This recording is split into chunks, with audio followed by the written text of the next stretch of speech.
you let me in, yeah.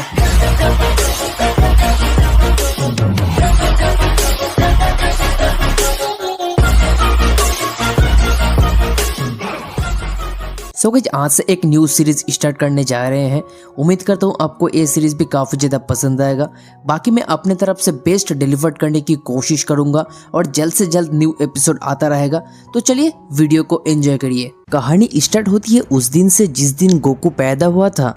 बार्डोक और जिने notice करता है कि उसका बेटा बाकी सैयन बच्चों से काफ़ी ज़्यादा ताकतवर है। किंग वेजिटा को यह पता ना चले इसलिए बार्डोक सबको ये कहते हैं कि उसका बेटा एक लो क्लास सैयन है। उसके बाद बार्डोक गोकू को लेकर घर आता है। रेडिट्स भी काफ़ी ज़्यादा खुश था कि उसका भाई इतना ज़्यादा ताकतवर है।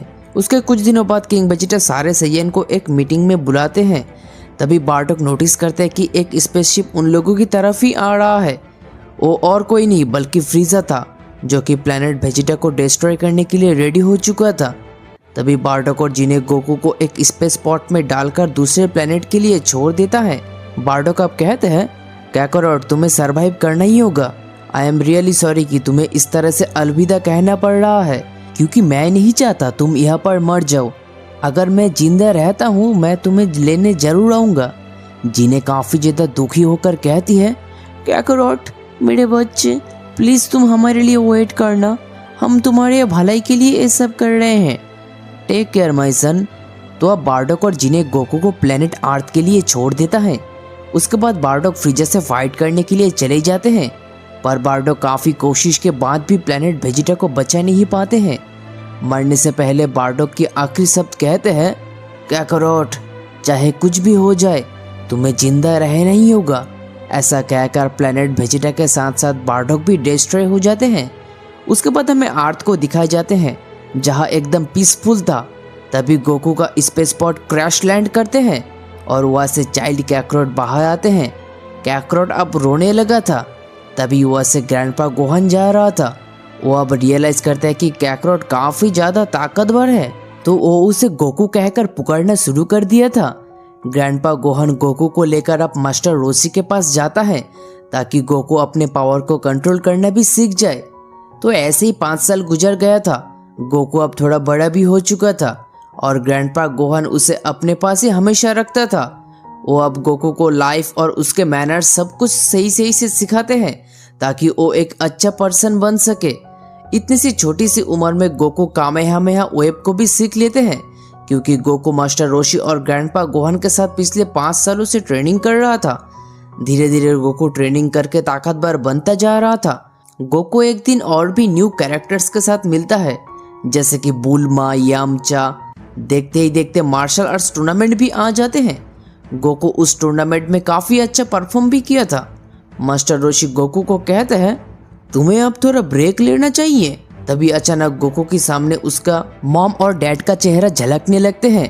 बार्डोक का बात भी अब उसे याद आने लगते हैं कि अगर मैं जिंदा रहूँगा तो तुम्हें लेने जरूर आऊँगा। वो लोग अभी तक नहीं आया, इसका मतलब वो लोग जिंदा नहीं है। ये सोचकर गोकू अब काफ़ी ज़्यादा रोने लगता है। गोकू अब डिसाइड करता है कि वो ड्रैगन बॉल से उसके पेरेंट्स को दोबारा जिंदा करेगा। इसीलिए वो ग्रैंडपा गोहान के पास जाता है और कहते हैं आखिर आप मुझसे कैसे मिले, मुझे मेरा पास्ट याद आ गया है। तो अब ग्रैंडपा गोहान गोकू को सब कुछ बता देते हैं कि वो गोकू से एक फॉरेस्ट पर मिला था। तब से लेकर गोकू उनके पास ही रहते हैं। ग्रैंडपा गोहान ये भी कहते हैं हम ड्रैगन बॉल से तुम्हारे पेरेंट्स को दोबारा जिंदा करेंगे पर इसके लिए तुम्हें 1 साल का वेट करना पड़ेगा। ये सुनकर गोकू अब काफ़ी ज़्यादा खुश हो जाते हैं। फाइनली 1 साल पार हो चुका था। गोकू अब सारे ड्रैगन बॉल को कलेक्ट कर लिया था और गोकू अब ड्रैगन को कॉल करता है आई एम सुपर शेनरन, बताओ तुम्हारा विश क्या है। हे शेनरन तुम मेरे पेरेंट्स को अर्थ पर दोबारा जिंदा कर दो। शेनरन कहते हैं मैं ये नहीं कर सकता। अर्थ पर नहीं कर सकते तो बस उन लोगों को जिंदा कर दो।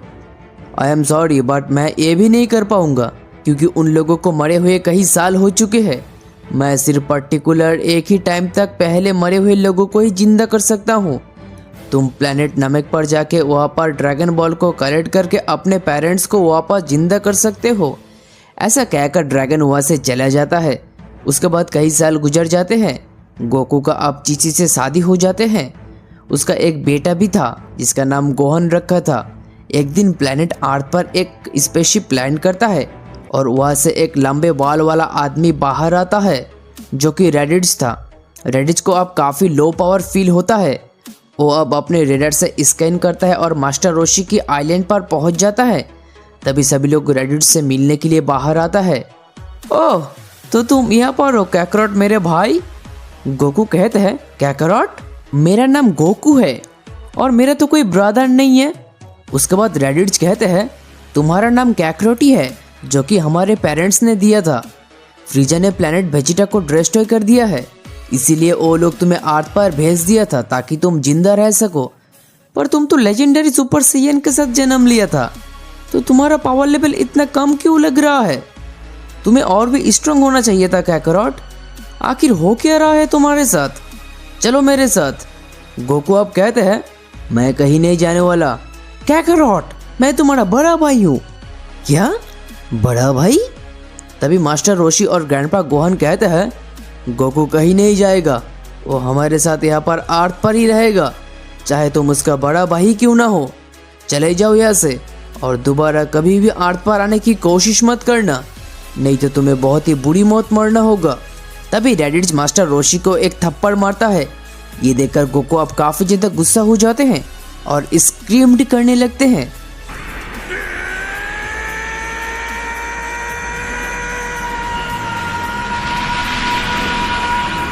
गोकू का पावर लेवल इंस्टेंटली 10,000 से भी ज्यादा हो गया था।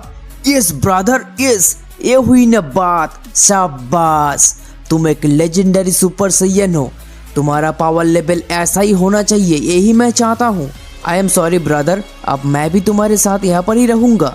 गोकू अब रेडिट्स को उसके प्लान के बारे में सब कुछ बता देता है कि वो लोग ड्रैगन बॉल से अपने माता पिता को दोबारा जिंदा करेगा। ये सुनकर रेडिट्स काफ़ी ज़्यादा खुश हो जाते हैं। दूसरी तरफ वेजिटा कहते हैं, रेडिट्स से हमारा कम्युनिकेशन ब्रेक हो चुका है, लगता है वो कैकरॉट के हाथों मारा गया है। वेजिटा, रेडिट्स और नापा फ्रीजा के लिए काम करता था, क्योंकि जब फ्रीजा प्लेनेट वेजिटा को डिस्ट्रॉय कर दिया था तब वो तीनों को इसी शर्त पर छोड़ा था कि वो लोग पूरे जिंदगी भर फ्रीजा का गुलामी करेगा।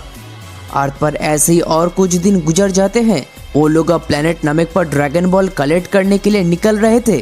तभी 2 स्पेसशिप अर्थ पर क्रैश लैंड करता है और वहाँ से वेजिटा और नापा बाहर आते हैं। ओह रेडिट्स, तुम अभी तक जिंदा हो। मैंने सोचा था कि तुम मर चुके हो। अपने भाई को देखकर तुम अपना इरादा बदल लिया। अब तुम सबको मारना होगा। तो अब वेजिटा और नापा अटैक करना शुरू कर दिया था।